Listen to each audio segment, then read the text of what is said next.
Story 1. 1. I always knew that the taiga is not just a forest, it's a living body. It hears, breathes, sees, and sometimes it calls. We continued the expedition in late autumn when the first layer of snow had lightly covered the ground, but it wasn't frozen yet. There were 3 of us, me, Andre, and Palic, a seasoned hunter who knew these places like the back of his hand. The main thing is don't go far, Palic said when we set up camp. It's not just bears and wolves here. Sometimes people disappear. I grinned, but there was no joke in Palic's eyes. It was cold at night. The fire crackled and there was silence all around, so deafening that even the usual taiga sounds, the cries of owls, the cracking of branches under animal paws, were gone. Silence is alive. It presses on you. 2. On the 3rd day, Andre disappeared. He went to fetch water from the stream but didn't return. Palic and I took flashlights and followed the tracks. They ended abruptly, as if he had simply been pulled out of the world. "This is it," Palic said quietly. "Who?" "A creature. She doesn't like strangers in her taiga." He didn't explain. He just said we had to leave. But a surprise awaited us at the camp. In the snow, near the extinguished fire, there were someone's footprints. Huge, inhuman. 3. That night I woke up to a strange crunching sound. Palic was sitting by the fire, clutching his hand, looking into the darkness. I wanted to ask, but he sharply raised his finger to his lips. There was someone in the forest. Steps, heavy, slow. I caught a glimpse of it in the glow of the fire. Tall, thin, with long arms that almost touched the ground. Its face was elongated, white, without eyes, only empty sockets. "Don't move," Palic whispered. But I couldn't. I couldn't breathe. 4. We ran away at dawn. We just threw our backpacks and went straight. The creature didn't pursue us, but I felt it was nearby. When we reached the people, I turned around. In the distance, on the edge of the trees, it stood, and I heard the forest whisper my name. I don't go into the taiga anymore. Story 2. 1. I knew that you could find a lot in the taiga. Bears, wolves, goblins, if you believe the old folks. But what I saw then didn't fit into any legend. My brother Kolka and I went to the taiga every autumn, collect mushrooms, check out my grandfather's old hunting cabin. Everything was as always, the smell of rotting leaves, damp cold air, silence. But this time the silence was too deep. The forest had died out. No birds, no rustling, not even the wind. Kolka was the first to notice. "It's strange here," he said, frowning. "It's like the forest itself is listening to us." I just waved it off. We reached the cabin in the evening. Grandfather's house was still there, but it looked different. The logs seemed darker, as if they had been smeared with something, and inside it smelled of dampness and rot. We lit the stove, had dinner, and went to bed. 2. I woke up to a strange sound. Someone was whispering behind the wall. I couldn't make out the words, but the voice was strange, quiet, husky, as if through water. I nudged Kolka. "Do you hear it?" He was already sitting on the bed, clutching a knife. "It's behind the wall," he whispered. Through a crack in the wall, I saw something. 2 white empty spots, like eye sockets without eyes. I don't remember how we jumped out of the cabin. I only remember how they pulled us out. I heard this voice behind me and then silence. Too deep, too alive. 3. We ran at dawn. We went to the car, started it and sped away without looking back. When we returned to the city, I told my grandfather. He was silent for a long time and then said, "She doesn't need you. Goodbye." "Who is she?" Grandfather just shook his head. I never went back there. Kolka neither. But sometimes on the quietest nights, I hear that whisper, and I understand that she is still waiting. Story 3. I have always loved the taiga. It had power, silence, and the impression that you were part of something ancient and endless. But after that night, I never went there again. 1. My partner Vasilic and I had to check the hunting grounds. The usual thing, look at tracks, check traps. During the day, everything went fine, but in the evening, something strange seemed to me. It was as if someone was watching us. I looked around, but saw only the forest. No movement, no sound. The taiga had frozen, as in the photographs. "We need to get out," muttered Vasilic. My heart senses that something is wrong here, but it was dangerous to go toward danger, so we decided to spend the night in a sturdy hut. I didn't know then that it was a mistake.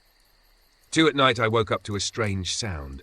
It was as if someone was scratching at the wall from outside. I quietly got up, went to the window and looked. A man was standing in the snow, but not quite a man. He was tall, thin, dressed in old, shabby clothes, and something was wrong with his appearance. I looked, and my heart began to beat in my throat. It was my face. 3, I froze. The creature looked at me without blinking, and then its lips trembled. It tried to smile. It was unnatural, too wide, as if it wasn't always possible to do it. Then Vasilich suddenly pulled me by the shoulder. "Move away from the window," he whispered. I listened. We sat in silence until morning. When dawn broke, I looked out again. There were footprints in the snow, but they didn't go into the forest. They just ended a few steps from the hut. But what had been standing there simply disappeared into thin air. 4. After that, I didn't return to the taiga. But sometimes when I look in the mirror, it seems to me that the reflection is a little bit not mine. It's as if it's still learning to be me.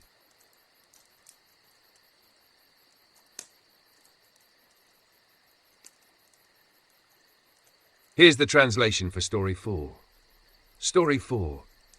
I'm not superstitious. I never believed in forest devilry. But that night I realized the taiga lives by its own rules. 1. I worked as a huntsman in the Siberian wilderness. In the fall I received a call. A hunter had disappeared in a remote part of the forest. I found his camp. The tent was torn, the gun was lying aside, and the tracks stretched into the forest and ended abruptly. It was as if something invisible had dragged him away. Not a drop of blood, only ominous silence. 2. By nightfall we had to spend the night in the old huntsman's hut. Before going to bed I heard muffled footsteps outside the door. Quiet, deliberate, and then a voice was heard. "Help me." I went cold. The voice was human, but strange, as if someone tried to speak, but not in the usual way. "Help me," it repeated like a broken record. 3. I closed my eyes and didn't move. Then it came to the window. I didn't see it, but I felt it. It was like something was coming for me. I covered my ears so as not to hear this wrong voice. "Can you see me?" A quiet whisper. I didn't answer. 4. When dawn broke, I opened my eyes. The hut was intact. The door was closed. But someone's ear was lying on the windowsill. There was a clear handprint on the glass. 5. I don't know what it was, but since then, when I spend the night in the taiga, I never open my eyes if I hear other people's steps. Story 5.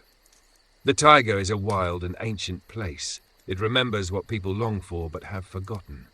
While I worked as a forest ranger and was used to nighttime trips, one night I had to go into the woods. A cable had snapped, the connection was lost, and it needed fixing. The moon shone so brightly that the forest was bathed in silver light. The trees cast long shadows, and between them, a moonlit path wound its way. They say that if you walk this path, you will never return. 2. I walked carefully, sticking to the familiar trail. Suddenly I heard a whisper from behind the trees. "Come here." The voice was soft, almost soothing. I stopped and saw the shadows begin to shift, as if alive. A man stood on the moonlit path. No, not a man. His face was too pale, almost glowing, and his eyes were deep black voids. "Come with me." 3. I took a step back, but my legs wouldn't move. The forest whispered, groaned, like a living thing. "You came to me," he said, smiling. His smile stretched too wide, revealing needle-sharp teeth. "You will stay here." I squeezed my eyes shut and prayed to every god I knew. 4. When I opened my eyes, he was gone. But the moonlit path still stretched deeper into the forest, calling me with its glow. I ran, not caring where, just away. 5. Back home, I looked in the mirror. On my neck, a faint white mark like the touch of something ice-cold. Since that night, I have never gone back into the forest after dark, because I know the master of the moonlit path is still waiting. Story 6. The taiga holds many secrets. Some of them are better left undiscovered. 1. It happened in late autumn when the fog covered the forest like a thick, suffocating blanket. I was alone in my hunting cabin, deep in the wilderness. That night the fog was too dense, swirling unnaturally, moving against the wind. And then I heard it. A slow, wet, dragging sound coming from the trees. Something was moving in the fog. 2. I grabbed my rifle and stepped to the window. At first I saw nothing, just swirling mist. Then a shape emerged. Tall, wrong. Its arms were too long, its body thin and twisted. It had no face, only a smooth, pale surface where its eyes and mouth should have been. But somehow I knew it was looking at me. 3. The thing took a slow step forward. The fog moved with it, like it was part of the creature, clinging to its skin. I heard a sound, a whisper, but it didn't come from the thing. It came from inside my head. Come outside. My legs tensed. For a split second, I almost obeyed. 4. Then I remembered my grandfather's words, if the fog calls your name, never answer. I slammed the shutters closed, bolted the door and sat by the fire, clutching my rifle. Outside, the whispering continued, soft, insistent. Come outside. Look at me. I didn't move. I didn't breathe. 5. At dawn, the fog was gone, but near my cabin, the ground was covered in deep, unnatural footprints. And right outside my window, where the creature had stood, there was something scratched into the wood. 3 words. I see you.